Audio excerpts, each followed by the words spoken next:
Room temperature 30 degree Celsius அப்படின்னு imagine பண்ணிப்போம் அப்ராக்சிமேட்டாக. இப்போது எலக்ட்ரான்ஸோட ஸ்பீடு எப்படி இருக்கும்? ரெஸ்ட்டில் இருக்குமா இல்லை மோஷனில் இருக்குமா?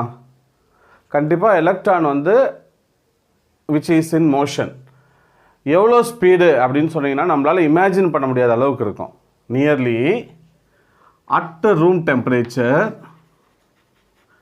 எலக்ட்ரான்ஸு 10⁵ மீட்டர் பர் செகண்டாக இருக்கும்.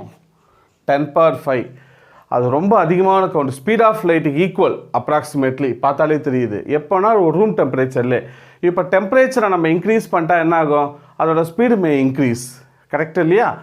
இப்போது என்னென்னு இமேஜின் பண்ணிக்கலாம்.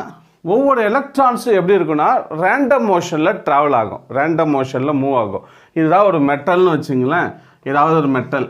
இந்த மெட்டலில் எலக்ட்ரான்ஸ்லாம் ஒரே டைரெக்ஷனில் போகாது, ஒவ்வொன்றும் ஒவ்வொரு டைரெக்ஷன். இது